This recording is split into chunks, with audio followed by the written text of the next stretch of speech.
Bien, bueno, vamos a ver entonces la unidad de relleno sanitario en forma teórica, lo que fue el proyecto del relleno de Rafaela, que hizo la municipalidad de Rafaela allá por el año, creo que se puso en operación en el 2003. Y todavía está, digamos, con capacidad para, yo creo que para unos 15 años más. Les voy a compartir la pantalla. Hay un artículo que escribí para un congreso que hubo del tema. Eh, y después, bueno, hay un PowerPoint que muestra un poquito la obra. Lo están viendo, ¿no?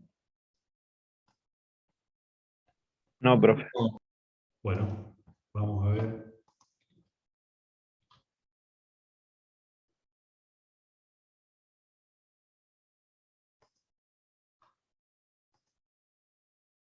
¿Ahí lo están viendo? Sí, ahora sí. Bueno, esto es lo... A ver, ¿cómo se gestó esto?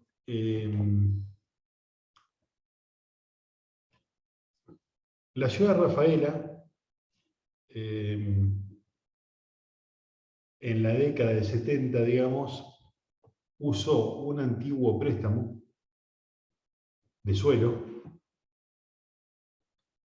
que se usó, se extrajo suelo para lo que fue la ruta 34, de una sola calzada.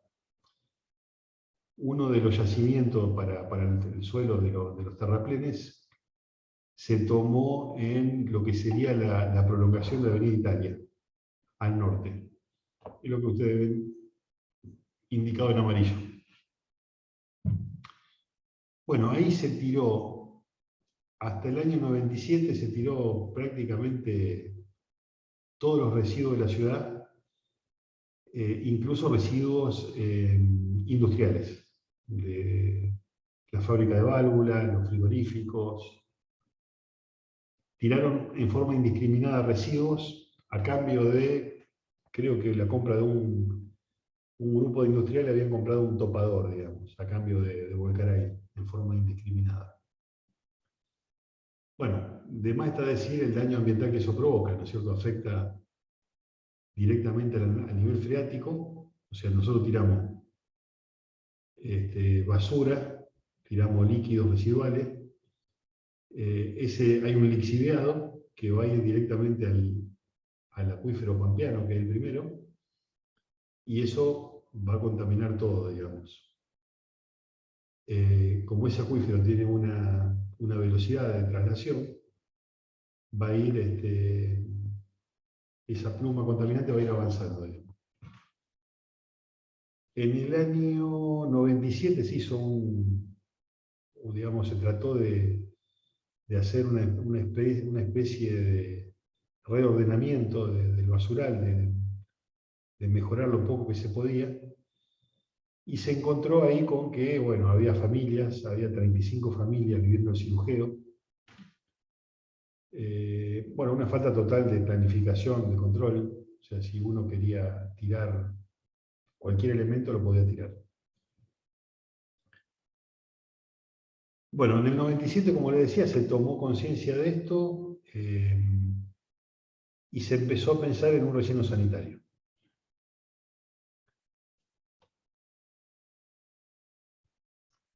Lo que se hizo en ese momento fue un cerco perimetral para que no haya ingresos, una garita de guardia, forestación, y las 32 familias que vivían en forma muy precaria se trasladaron a un plan de viviendas. En ese momento se hizo, la ingeniera Blasco hizo un estudio de la composición de los residuos domiciliarios, es la que se ve acá, digamos,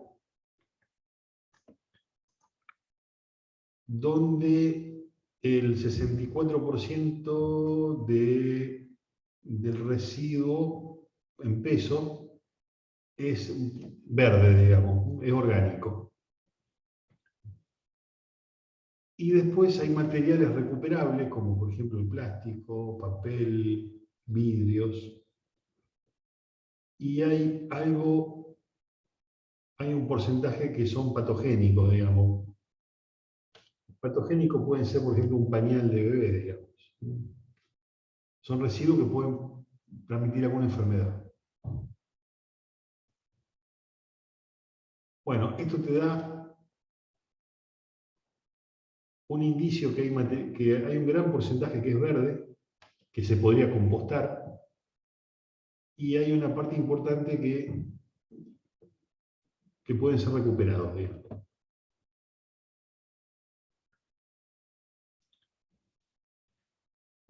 Bueno, en ese momento, en el 2003, a ver, Rafael en ese momento habrá tenido unos 80.000 habitantes. En ese momento, los residuos sólidos domiciliarios, los que entregan los vecinos, estaban alrededor de 40 toneladas por día. Y los municipales, básicamente muchos residuos verdes, de poda, de hojas, etcétera, unas 20 toneladas. O sea, esto totalizaba unas 60 toneladas por día. Y en ese momento a los residuos industriales se los trató de encuadrar en una categoría, residuos sólidos especiales, unas 10 toneladas. Los residuos sólidos especiales son aquellos que pueden ser asimilables a los residuos urbanos, para darle la misma disposición en un relleno sanitario. O sea, tienen que cumplir determinadas concentraciones máximas para que sean admitidos. En general, el criterio es más o menos 100 veces la concentración del agua potable.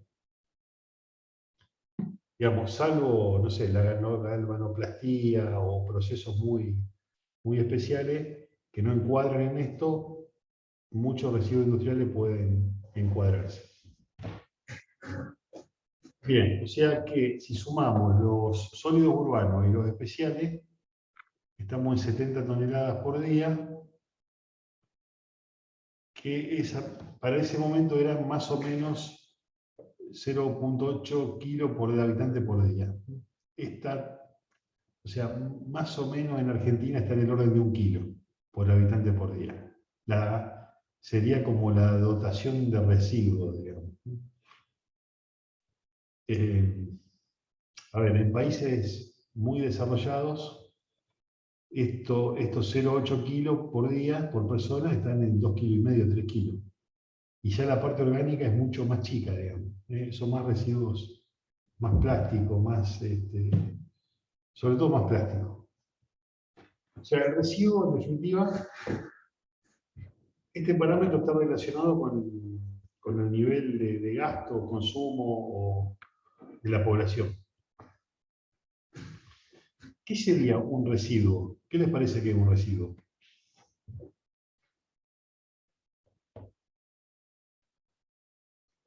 ¿Cómo lo definirían así de entre casa? Como algo que ya cumplió su función. Exactamente, exactamente. O sea, el residuo sería algo que no tiene valor para nosotros, digamos. Pero en definitiva, si veíamos estos elementos,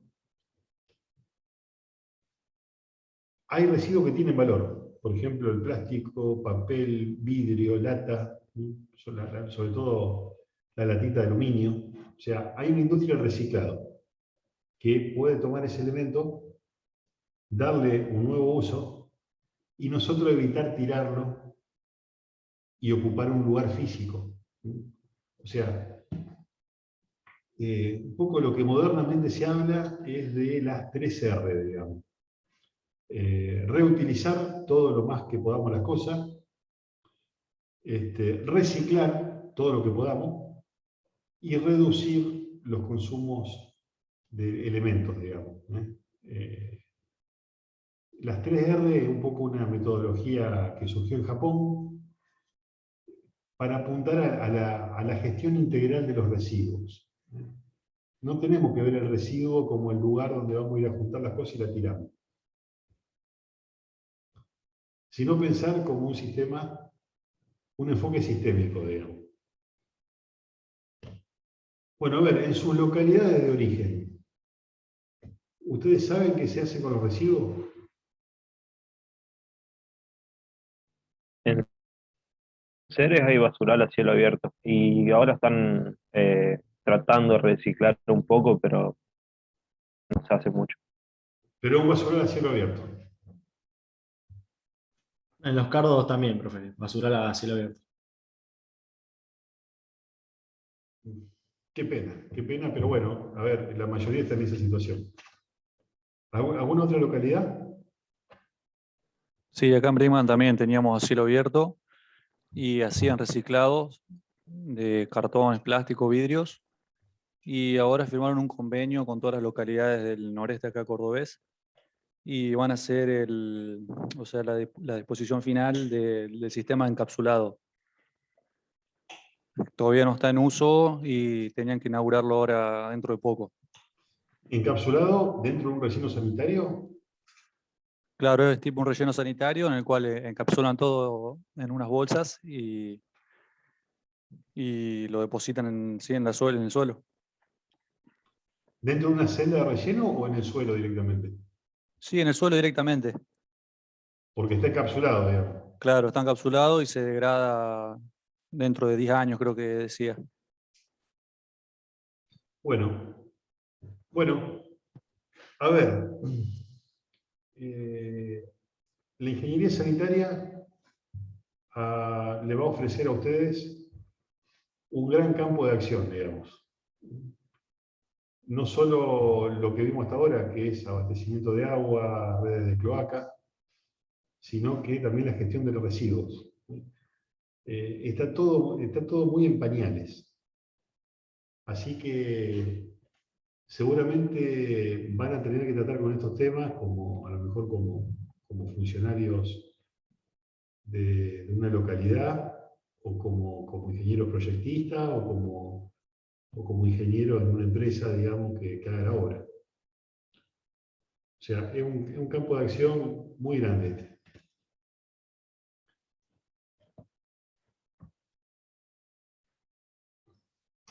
Yo cuando ingeniería sanitaria, cuando estudié, era una carrera civil, tenía 6 años en ese momento.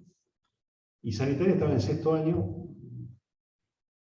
Y bueno, me acuerdo cuando di relleno sanitario, era muy básico, era simplemente hacer un pozo, que el fondo esté lejos de la napa, y tirar los residuos, ir tapándolo con tierra, tirar más residuos, y ahí se terminaba el relleno sanitario. Eso fue en el 95. Hace, 26 años atrás. Después me tocó trabajar en una empresa en Buenos Aires que hacía el relleno sanitario de Capital Federal. Y bueno, la tecnología era ya muy avanzada, digamos, era lo que le voy a mostrar ahora. Y recién un poco lo que comentaba Mauricio, esto de encapsular las cosas, es algo que yo vi, digamos, como más que todo leyendo, pero nunca lo había aplicado, digamos, ya. O sea que de hace 25 o 26 años, hablar de hacer un agujero y taparlo a toda una tecnología, bueno, es un avance que se va a ir acentuando con el tiempo, digamos. Más que todo hay leyes que ya te obligan a núcleos urbanos de más de 10.000 habitantes a que tengan su sistema de relleno sanitario.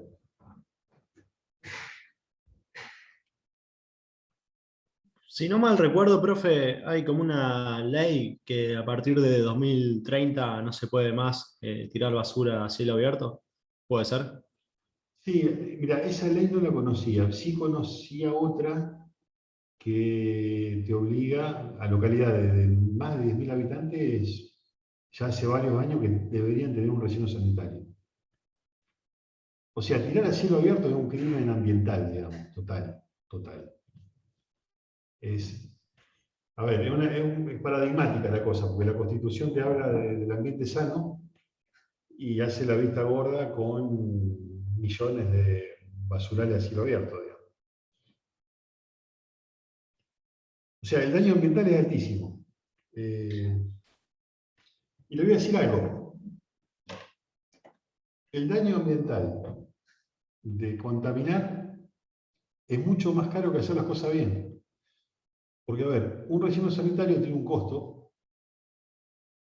Entonces pensamos que, bueno, estamos destinando recursos a un relleno sanitario. Pero en realidad, si no tenemos ese relleno, contaminamos y el día de mañana estamos generando un pasivo ambiental que el día de mañana va a haber que remediarlo, va a haber que descontaminar, digamos. Y eso tiene un costo altísimo frente a hacer las cosas bien, digamos.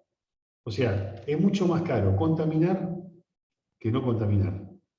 Pero todavía por ahí como sociedad, con los múltiples problemas económicos que tenemos, no se llega a ver esta situación.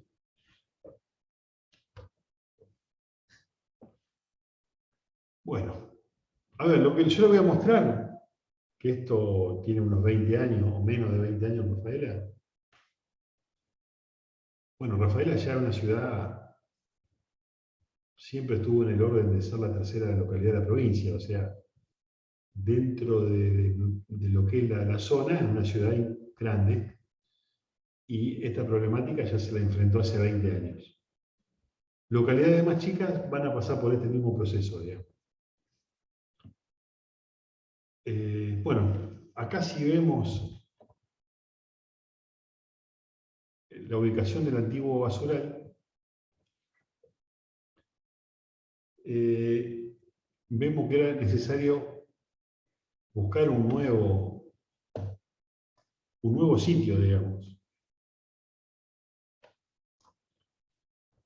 Bueno, es muy complicado elegir el sitio de un relleno sanitario. Porque, a ver, de los alumnos, ¿están todos de acuerdo en que su localidad tenga un relleno sanitario? ¿Hay alguna voz disidente o están todos de acuerdo? Bueno, veo que están todos de acuerdo. Ahora les pregunto, imagínense que ustedes tienen un campo cerca de su localidad y al lado de su campo le van a poner un relleno sanitario.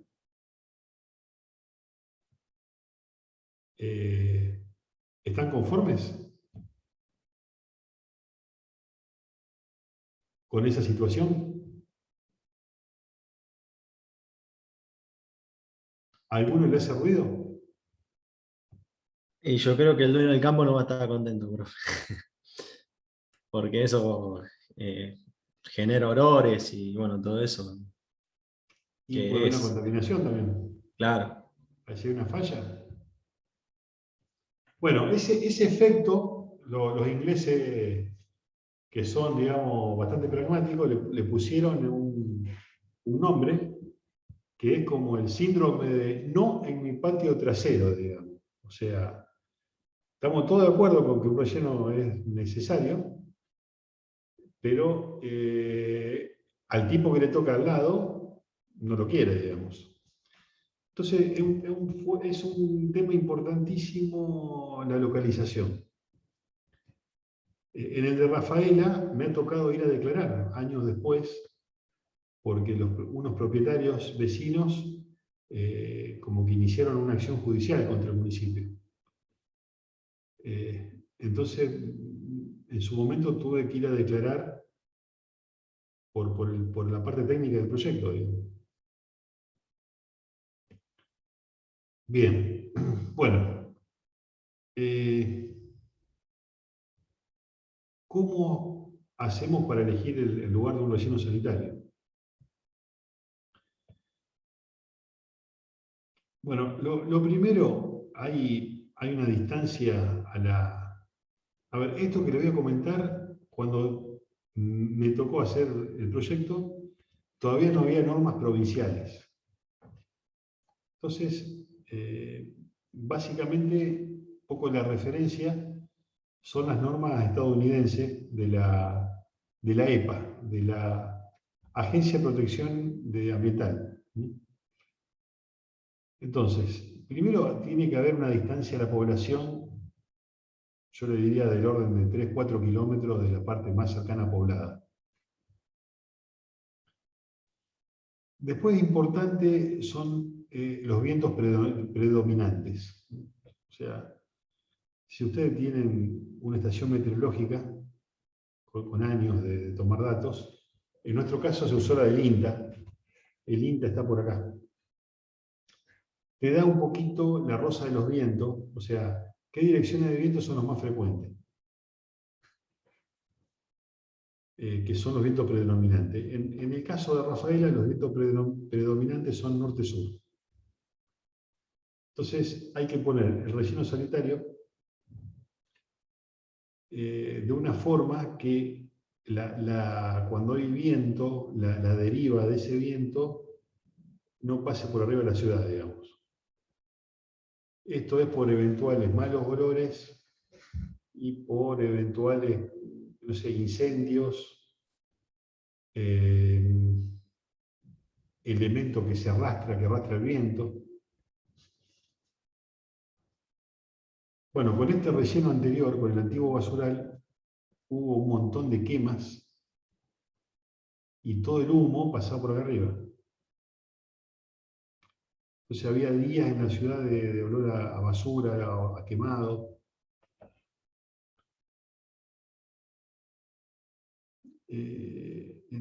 Yo trabajaba en una empresa, bueno, que hacía lo que le decía, el relleno sanitario estaba un poquito como al sur de la ciudad, digamos, estaba en la zona frente a la zona de Avellaneda, yendo como a La Plata. Y a pesar de que era un relleno sanitario, me tocó presenciar un incendio de una magnitud grandísima, digamos. Bueno, uso del suelo. Lo ideal es que usemos el suelo que no tenga un valor agrícola, que no tenga un valor de urbanización, ¿no? ¿Por qué? Porque ese suelo, que es un recurso finito, cuando le pongamos un relleno sanitario arriba, es como que lo perdimos, ¿no? A lo sumo puede ser un espacio verde, pero ya salió, digamos, del posible uso. Bueno, la técnica de relleno sanitario es muy criticada por los ecologistas, digamos, ¿no? Por esta razón. Porque estamos sacrificando tierra. O sea, no todos son amigos del relleno sanitario.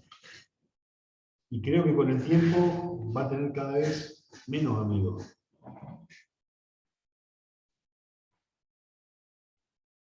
Otra cosa importante es la distancia del aeródromo.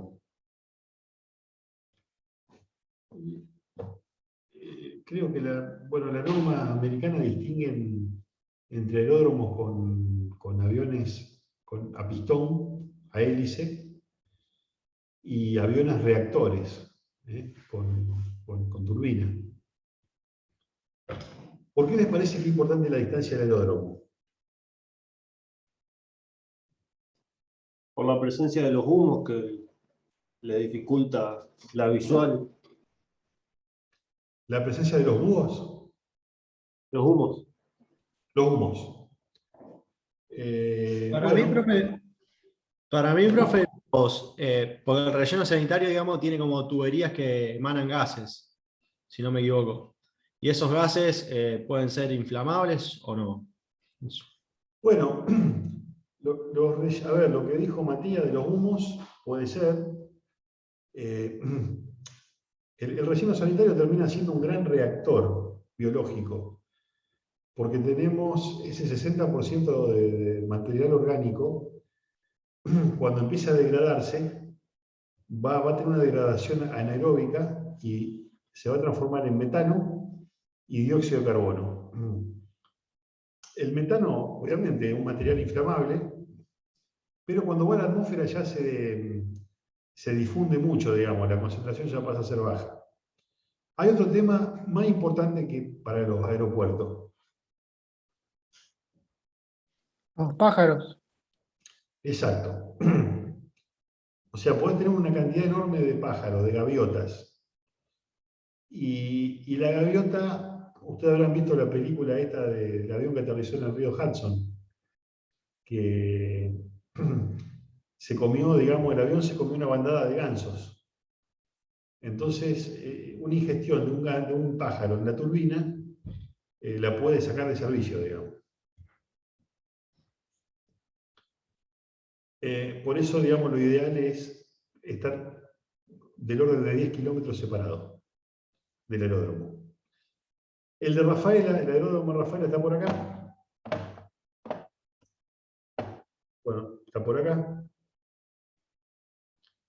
Y estamos a más de 10 kilómetros. O sea, Rafaela es un aeródromo chico.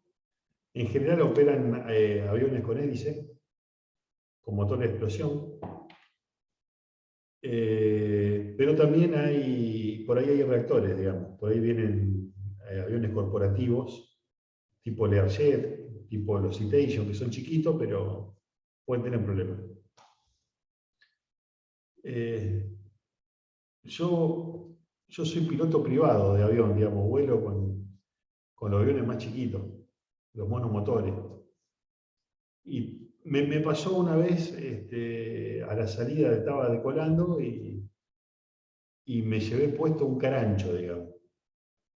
O sea, no venía rápido ni nada, el carancho, la verdad que el hélice lo destrozó, digamos, no le pasó nada al avión. Pero hay muchos casos de, sobre todo aviones con turbina, que tienen problemas por una ingestión de un ave, digamos.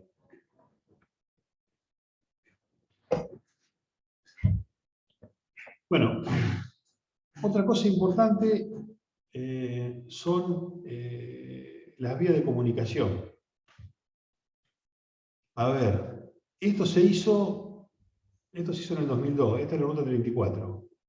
Ahora, justamente frente al relleno sanitario pasa la circunvalación. En ese momento hubo que hacer un ripio, lo que está en magenta, para poder llegar al relleno sanitario. O sea, las vías de comunicación son fundamentales porque los residuos, tenemos que llevarlos todos los días. O sea, creo que la ciudad no recoge la basura los domingos, pero todos los días la ciudad genera 100 toneladas de basura y fíjense que es mucho volumen, 100 toneladas de basura. Esas 100 toneladas de basura tienen que ser transportadas bajo cualquier condición climática al relleno. Cuando estaba el antiguo basural, por ahí te agarraban esos temporales de invierno que duran a lo mejor 2 o 3 semanas, que llueve, y me acuerdo que los caminos estaban destruidos y no se podía llegar, entonces la basura se empezaba a acumular en la ciudad, digamos. Bueno, agua subterránea. Lo ideal del agua subterránea es que el acuífero pampeano, que es el primero que nos encontramos, tiene un sentido de escurrimiento. Bueno, lo ideal es que el agua abajo de ese escurrimiento no esté en zonas donde vamos a captar agua, digamos. Y otra cosa importante es la superficie de terreno que tenemos que tener, digamos, que disponer. O sea, no podemos ocupar un terrenito chico porque con pocos años de uso, porque estamos haciendo una inversión grande en infraestructura. Ya vamos a ver que necesitamos cercado, garita de guardia, balanza, elementos de instalaciones para guardar las máquinas, taller. O sea, tenemos que hacer una inversión grande. En este caso, por ejemplo, fueron esos 4 kilómetros de ripio también. Bueno, este caso, Rafaela, está bueno porque en definitiva ustedes acá pueden tomar un poquito, analizar todos los factores en el caso de tener que hacer un relleno sanitario en otro lado, digamos.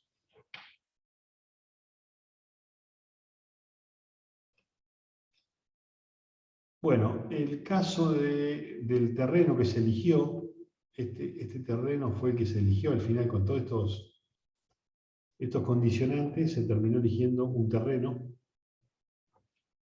que se compró, digamos, no lo compró la municipalidad como sí, sino que lo compró un tercero a nombre de la municipalidad. O sea, eso digamos, en el derecho comercial, civil, es posible, digamos, uno comprar en forma secreta para un tercero.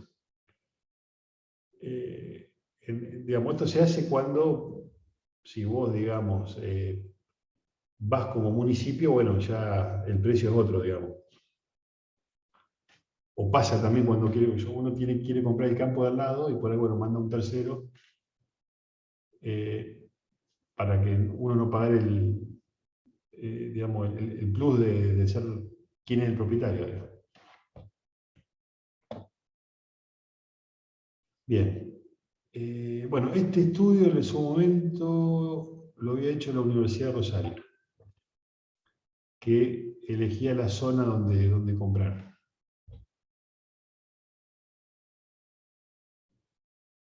Bueno, si analizamos un perfil del suelo, nos vamos a encontrar con la típica formación pampeana. Un suelo vegetal, un nivel freático alto ahí porque está en una zona baja. La arcilla y más abajo el limo, digamos. O sea, la arcilla tiene un cordón, un color más oscuro, más negrito, digamos. Y el limo es una tierra más la famosa tierra colorada, digamos, por la presencia un poquito por ahí de algunos compuestos con hierro.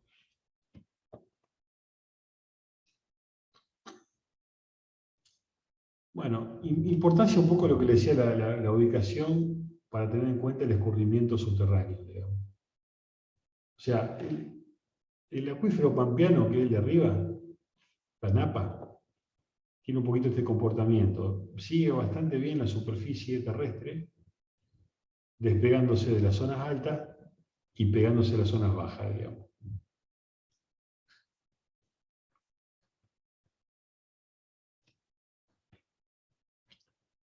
Esto es un poco lo que es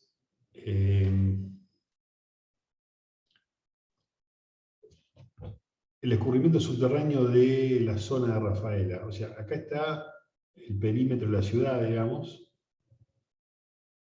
de aquellos años. Este era el antiguo basural y en las flechitas azules el escurrimiento subterráneo. Fíjense, acá está el relleno sanitario. Y cómo acá el agua subterránea no va para la ciudad, sino que va para el noroeste, digamos. Una cosa atípica en la zona. En general acá el escurrimiento es hacia el noreste, digamos. Esta es la zona Presidente Roca, San Antonio, una zona muy baja. Acá hay una recarga del acuífero. Pasa por abajo de la ciudad. Y después en la zona de Bella Italia se desacelera, acá se acelera el escurrimiento, acá no, y acá se descarga, digamos. Sube a la superficie y se evapora, y al evaporar se deja las sales. Si ustedes ven por acá van a encontrar campos, el suelo medio blanquecino, producto de la evaporación del agua que dejó las sales, digamos. Y agrícolamente un suelo malo, digamos.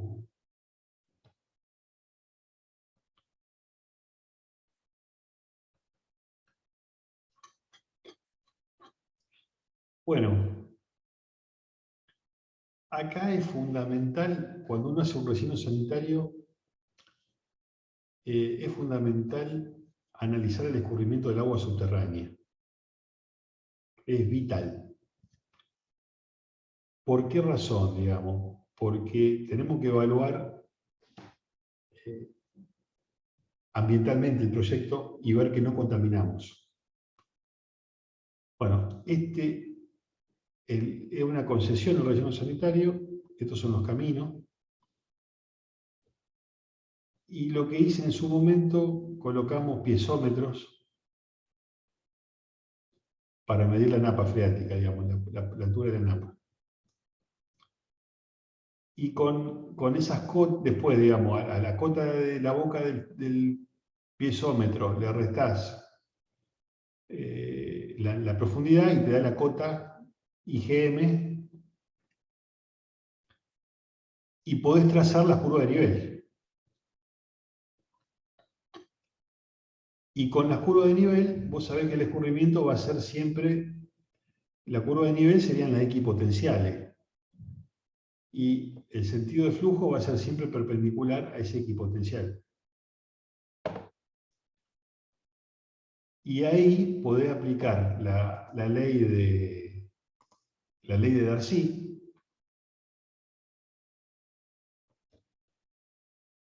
A ver si.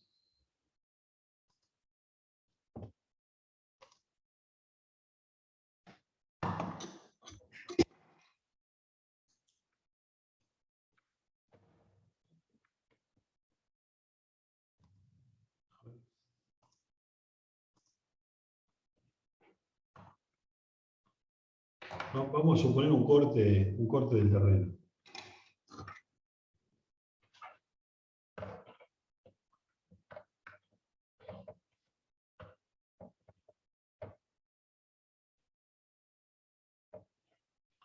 Vamos a suponer un corte del terreno, digamos. Acá tenemos el nivel de terreno natural.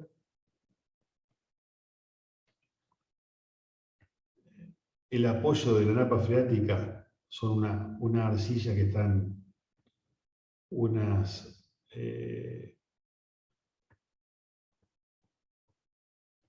arcillas verdes, plásticas, bien plásticas. Esto está en el orden de 80 metros. Y tenemos nivel freático, siguiendo un poquito el nivel de suelo. Este es el nivel freático.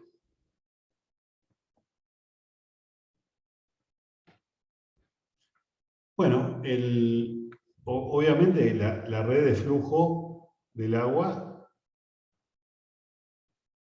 es así y estas son las equipotenciales.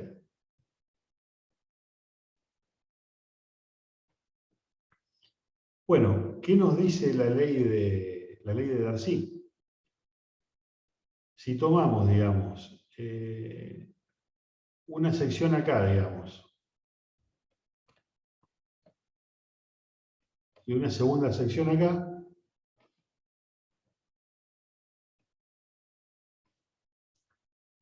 tenemos este delta L y tenemos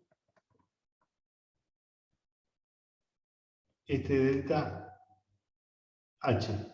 O sea, este acá sería lo que se llama el gradiente hidráulico. O sea, I es igual a delta H sobre delta L. Este es el gradiente hidráulico. Lo que nos dice Darcy es que la velocidad va a ser igual al coeficiente K de permeabilidad del suelo por el gradiente hidráulico. Como velocidad media, digamos. Esta sería la velocidad media, suponiendo que el agua se mueve en toda la masa del suelo. esta es la ley de Darcy. Ahora, la velocidad real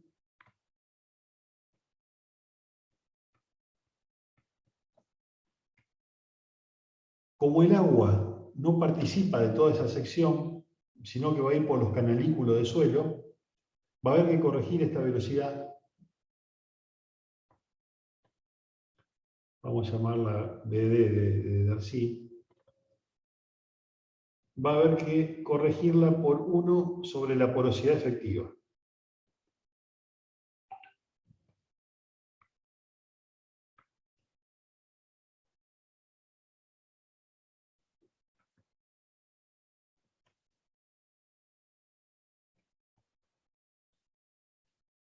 La porosidad efectiva sería la porosidad que está interconectada. Bueno, a ver, acá estamos haciendo un repaso de geotecnia en definitiva.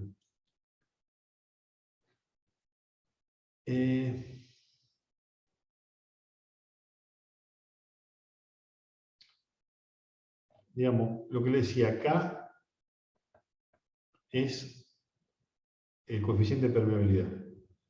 Para un suelo, un ml, podemos pensar que acá está 10 a la menos 5 centímetros por segundo. Es bajísima. Y la I en nuestra llanura es muy baja también. Puede estar en el orden promedio de 2 por 1000.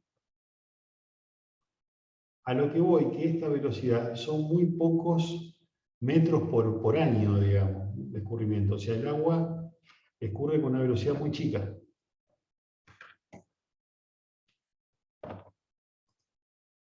Esta pizarra, después le voy a ver si puedo guardarle el link.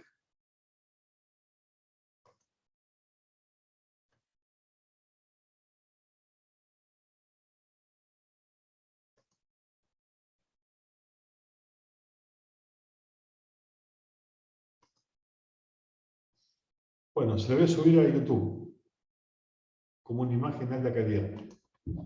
Así tiene la pizarra.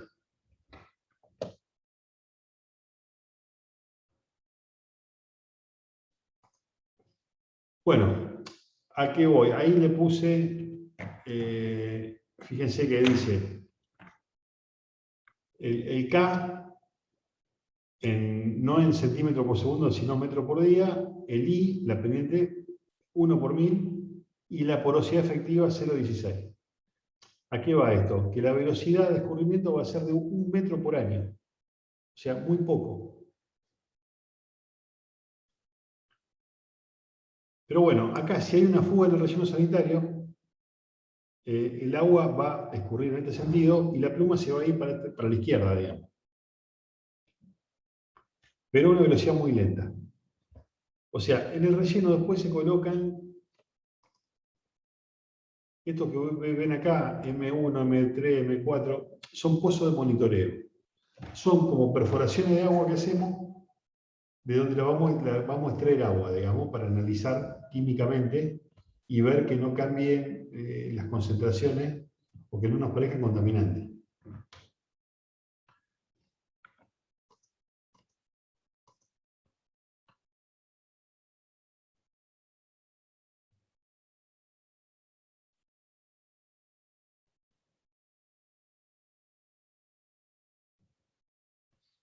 Bueno, esta entonces sería la superficie freática, curva de nivel de la superficie freática. Estos son curvas de isovalores, de isoprofundidades. O sea, fíjense, o sea, esto está a 75 centímetros de profundidad, esto 1 metro. Fíjense qué bajo, qué alta que estaba la napa.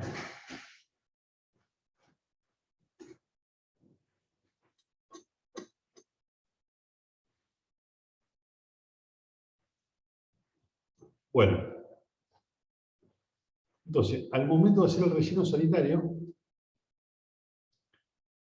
En general lo que nosotros nos imaginamos con un relleno es rellenar un pozo, digamos. Che, había un pozo, mirá, hicieron una excavación para el préstamo de suelo y lo vamos a rellenar. En este caso, ¿le parece que se puede hacer una excavación para poner la basura con estas profundidades?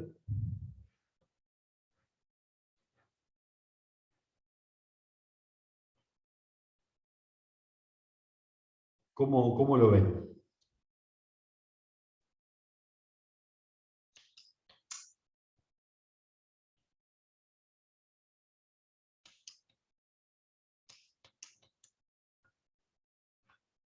Bueno, fíjate que ahí tenemos como un condicionamiento importante el nivel freático elevado y suelos blandos. O sea, para abajo no vamos a poder ir. Y eso es un problema porque tenemos escasez de suelo. O sea, si nosotros excavamos, aprovechamos espacio para abajo y sacamos suelo que lo vamos a utilizar. Entonces, va a haber que hacer un relleno en altura, digamos. Lo que se llama un relleno en área. Y hacer un diseño muy bueno para minimizar el suelo que necesitemos.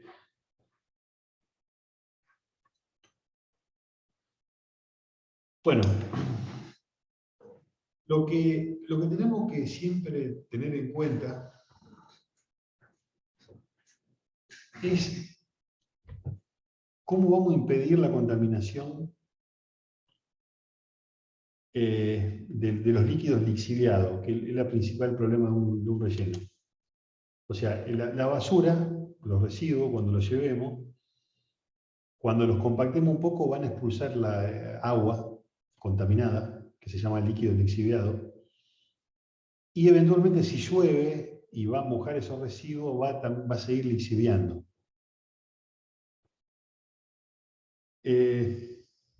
Entonces, lo que se va a llevar en general, el 80% del presupuesto de la obra, es qué sistema de impermeabilización vamos a hacer. Por ejemplo,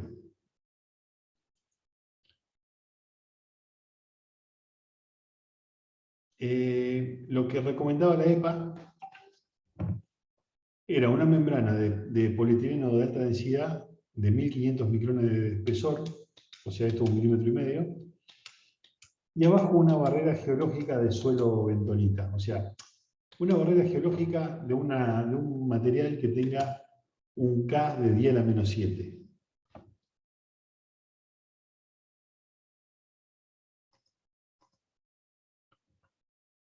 O sea, lo que pide la EPA es esto, digamos.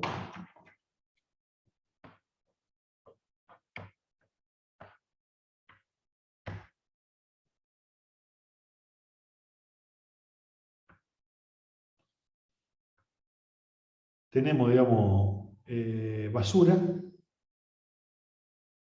y en el fondo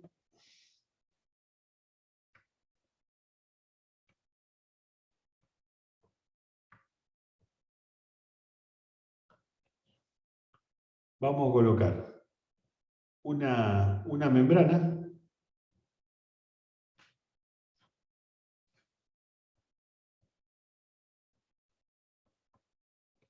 PEAT, o en inglés membrana de alta densidad de polietileno. Polietileno de alta densidad. Esto del espesor 1500 micrones de metro, o sea, 1,5 milímetros.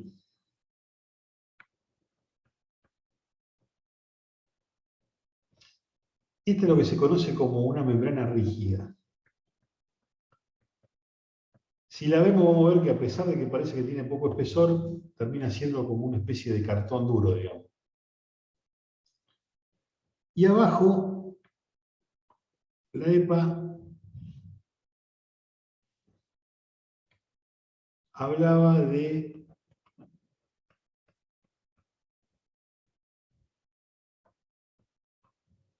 un suelo, una arcilla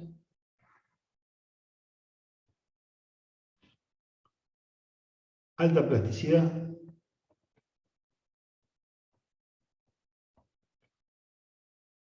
con un K mayor o igual de 10 a la menos 7 centímetros por segundo. Bueno,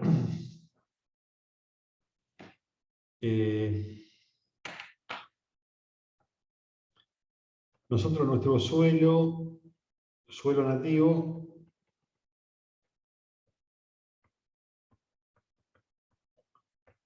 un K de 10 a la menos 5.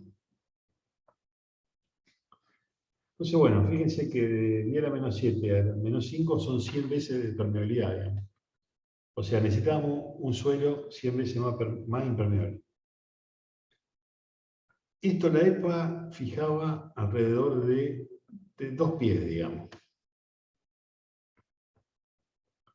O sea que son 60 centímetros. Bueno, en el proyecto, a ver, esto se hizo en 2002, y en ese momento la municipalidad lo que pudo llegar fue a 30 centímetros de suelo con 10 a la menos 7. Lo que se hizo fue lo siguiente, digamos. O sea, la membrana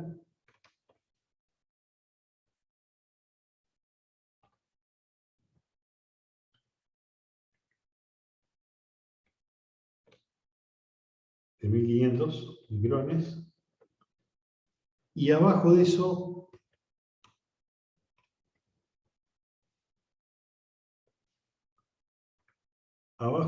digamos, un suelo, pero de 30 centímetros de espesor. 30 centímetros de suelo natural, más un 5% de bentonita.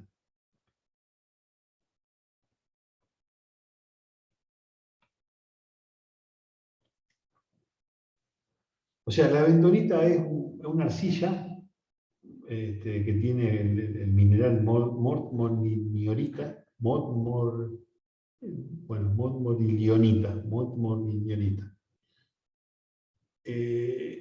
que tiene un índice de plasticidad altísimo, digamos, del orden de 300, digamos. Entonces, ¿qué hace eso? Hay una relación inversa entre la permeabilidad y el índice de plasticidad, digamos. Cuanto más índice de plasticidad, menos permeabilidad. Entonces, agregándole un poquito de esa arcilla, es como que al suelo natural lo hace más impermeable. Bueno, esa fue la primera licitación que hicimos. El tema, como la napa freática está tan alta, era un problema compactar ese suelo bentonita, digamos, por estar medio saturado. Entonces, la segunda licitación se usó una geobentonita, o sea,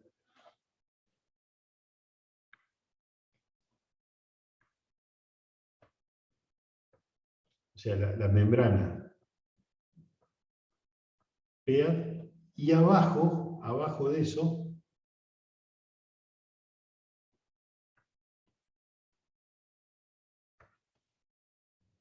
se coloca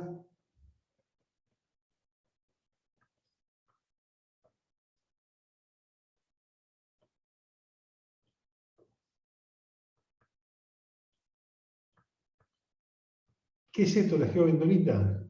Es una capa de geotextil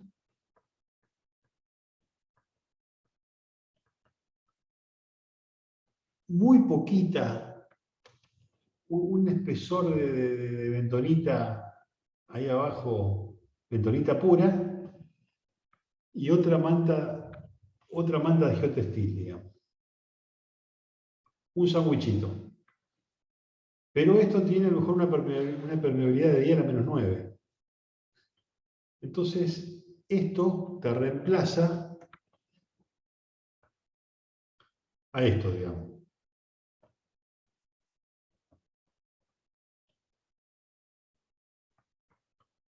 Lo hace equivalente. Y al usar esa geobentonita, lo que tenés es una velocidad de colocación muy rápida, digamos. O sea, se compacta el suelo, se coloca la geobentonita y arriba el plástico de alta densidad. El esquema se complementa con acá arriba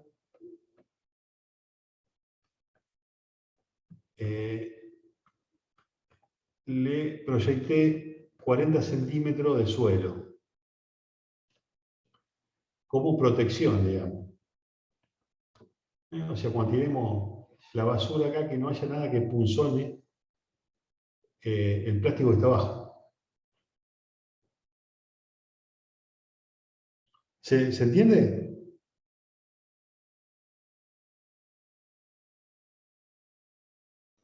Sí, profe. Sí, profe. Sí, profe. Bien. Bueno, esto es un diseño, digamos, llamémosle, para esta zona anduvo bien, digamos, porque si uno se va a los diseños europeos, en vez de este suelo acá le meten otro geotextil y arriba un suelo medio arena, digamos, medio filtrante, pero sobre todo otro geotextil. Esto fue así, a ver, el proyecto lo había hecho en el 2001, creo. Se licitó la obra, se iba a hacer la obra, después explotó el país en el 2002, digamos. Diciembre del 2001 explotó el país. Ustedes habrán tenido posiblemente ni recuerdo de esto, pero fue una crisis total. Entonces, se licitó 2 veces y no se pudo hacer la obra. Yo en febrero del 2002 me voy a estudiar a España, a un centro de investigación del Estado, de obras civiles. Y había llevado el proyecto, lo llevé para compartirlo ahí con la gente del lugar donde estudiaba. Y le mostré el proyecto. Claro, ellos me decían, no, acá nosotros le ponemos, en vez de ese suelo protección, le ponemos geotextiles. Pero claro, era una solución que en Europa podían dar, pero acá era carísima, digamos. Entonces lo resolvimos con suelo común, digamos.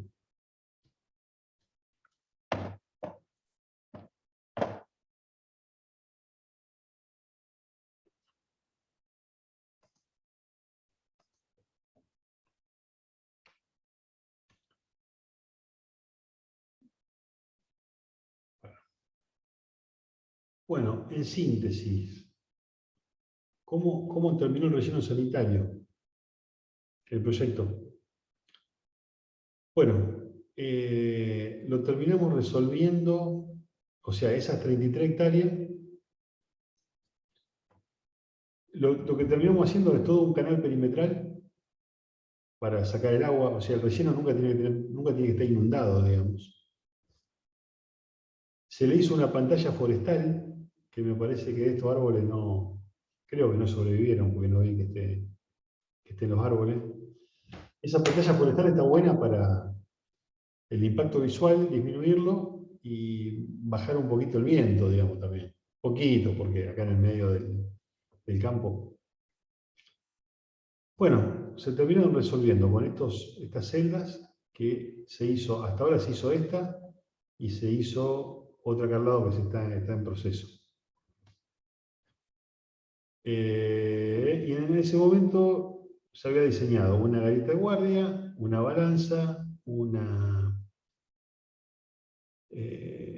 oficina, unos galpones para la herramienta, una planta de tratamiento lixiviado, que esto nunca se hizo, Y después acá una instalación de recupero de materiales para reciclado. Esto se terminó haciendo por acá. Y acá se pusieron otras empresas afines a los residuos.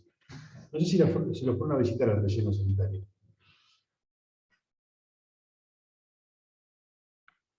¿Tuvieron la oportunidad de ir por casualidad? Sí, yo sí.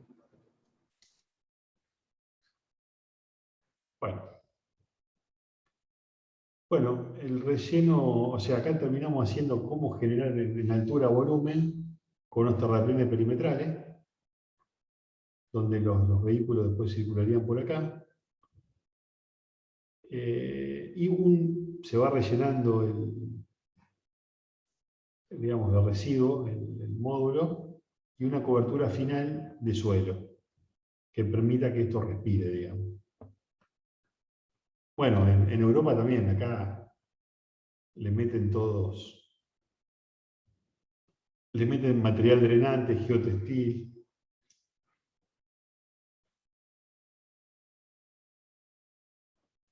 Bueno, ahí están un poquito las obras. Ahí ustedes ya lo que ven es, ya los terraplenes están conformados acá y se está colocando la membrana de polietileno.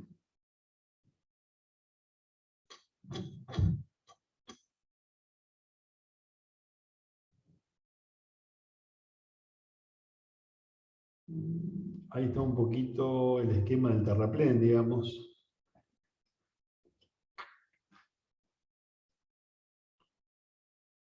O sea, el suelo bentonita abajo, en verde está la membrana de polietileno que se ancla, se hace una trinchera, digamos, y se ancla. Geotextil se le puso en el borde, digamos, en el talud, para protegerla. Y lo que ven en marrón es el suelo de protección, digamos. Y el camino, bueno, ancho de coronamiento distinto en función del lugar, digamos.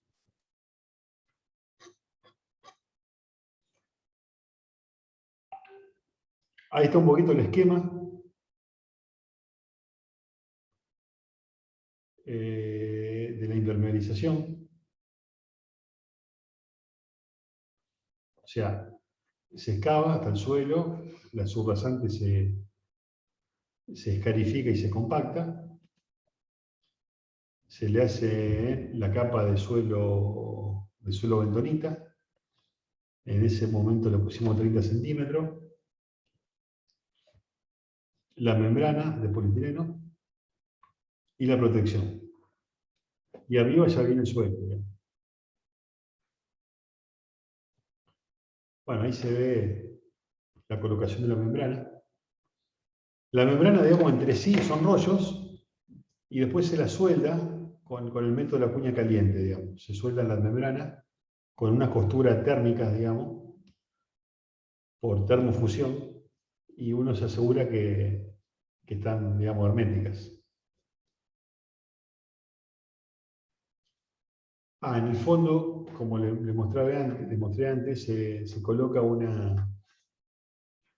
se hace una zanja para líquido lixiviado, se coloca piedra, o sea, un dren, un tubo con perforaciones, un material granular, se lo envuelve con un geotextil, y de ahí es como que yo puedo captar lixiviado, digamos, para mandar una planta de tratamiento. Esto está pensado para sacar, digamos, líquido lixiviado.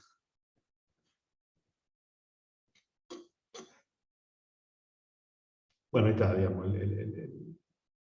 el tubo ranurado llega hasta un lugar donde yo después dejo unos caños de 315 y puedo chupar de acá el líquido lixiviado.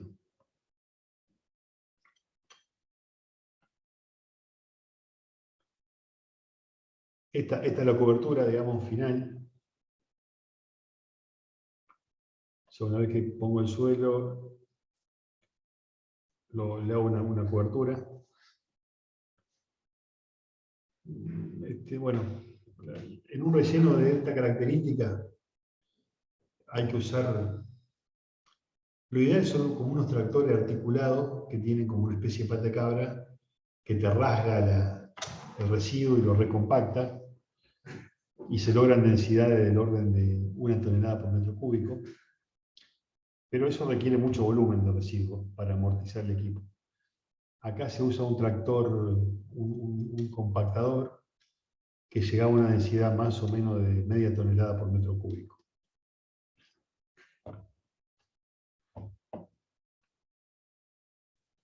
Bueno, esta foto de 2013 era, o sea, un poco las instalaciones, el galponcito para guardar las cosas, la garita de guardia,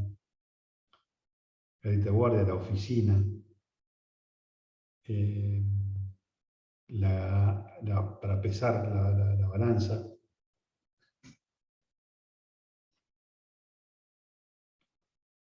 Bueno, ahí ya estaba en operación el relleno.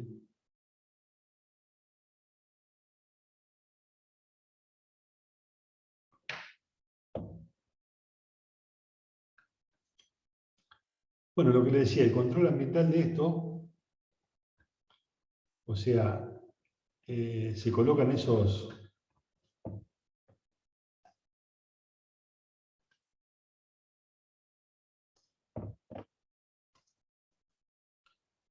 pozos de monitoreo, se evalúa la calidad del agua y después la idea es que no cambie la calidad, digamos, de los pozos que están sobre todo agua abajo. Los de arriba se ponen porque imagínense que venga una contaminación por acá.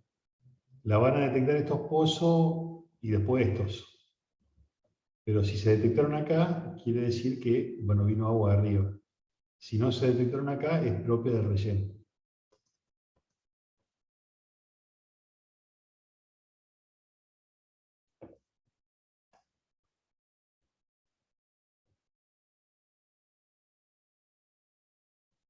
Bueno, entonces, control ambiental, el monitoreo de la calidad del agua. Controlar con esa garita de guardia que no te tiren los desechos de la planta nuclear del señor Burns, sino que sean cosas admisibles, digamos. Lo que le decía antes, el residuo se va a ir, o sea, el relleno sanitario en realidad es un gran biodigestor, digamos. Cuando nosotros tiramos ese residuo con mucha materia orgánica, se va a consumir en un primer momento el aire, el oxígeno, va a haber un ambiente anaeróbico y bueno, se van a generar metanos fundamentalmente. Entonces, a medida que uno va colocando el relleno, deja como unas tuberías verticales para ayudar a salir el gas. Mantenimiento de la pantalla forestal, mantenimiento del predio, control de vectores, mosca y roedores, y plan de seguridad y higiene. Ese sería como un poco el control ambiental que debería tener.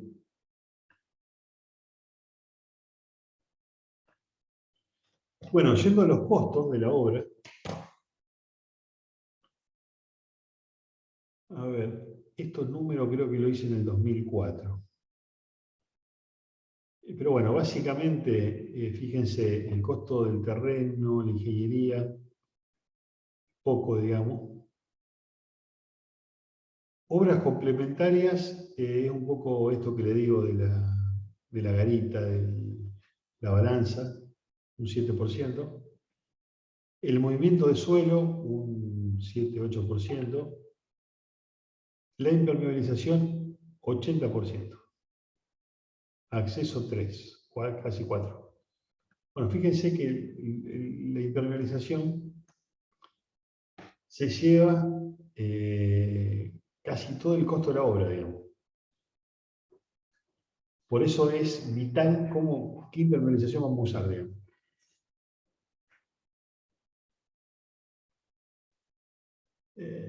Bueno, y después, acá saqué lo que era operación del relleno.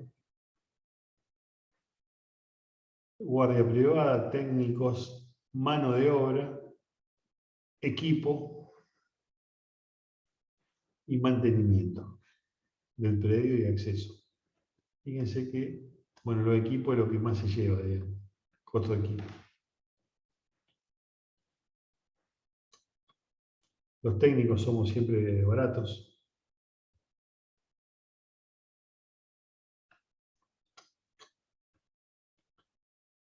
Bueno, en ese momento, el costo por tonelada, la operación del relleno, costo operativo eran del 58% y la infraestructura del 42%.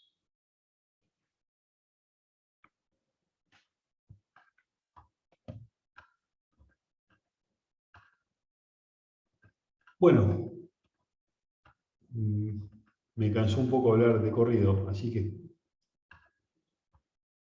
si tienen dudas, me la van comentando y seguimos charlando el tema.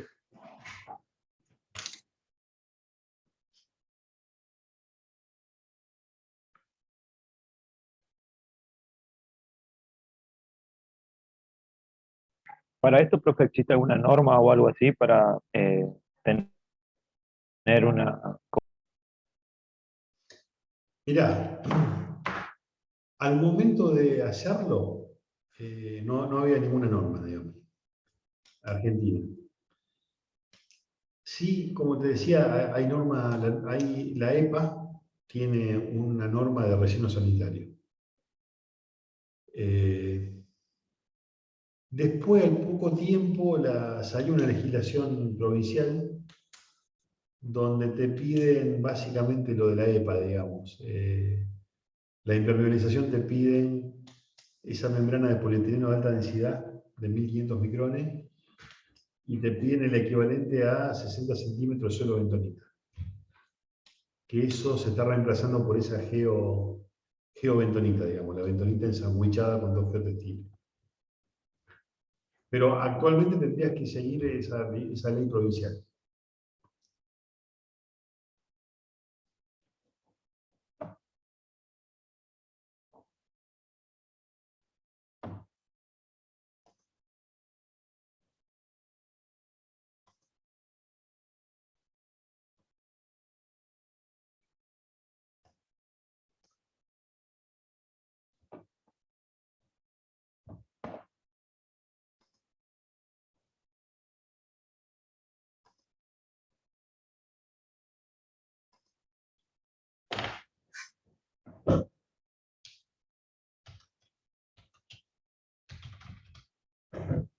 Bueno, ¿alguna otra pregunta?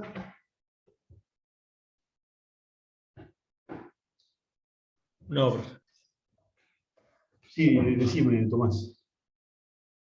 No, que no tenía ninguna pregunta. Bueno, a ver, si ustedes ven el campo virtual,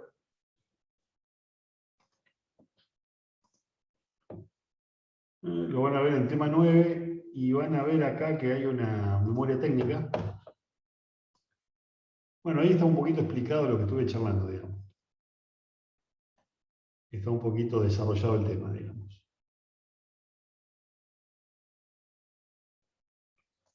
En ese momento, el precio por tonelada, el dólar creo que estaba del orden de 4 pesos en esa época.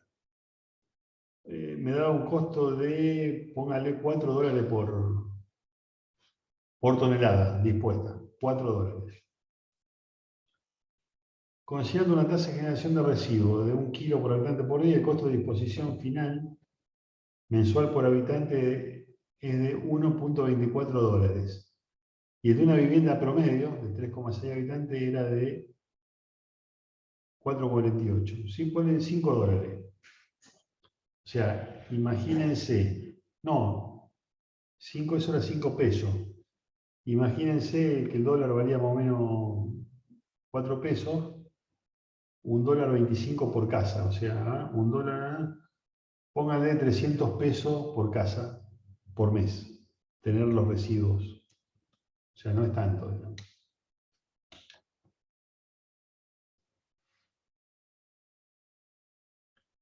Bueno, le subo enseguida la clase esta y le voy a subir la pizarra también. Bueno, si no hay más preguntas, nos veríamos el lunes que viene.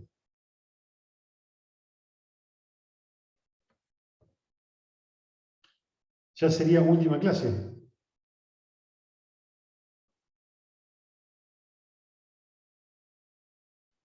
Creo que sí, profe. Bien. Bueno, que tenga muy buena semana. Gracias igualmente, profe. Nos vemos. Gracias, Nos vemos, profe. Hasta luego. Hasta luego. Nos vemos, profe. Hasta luego.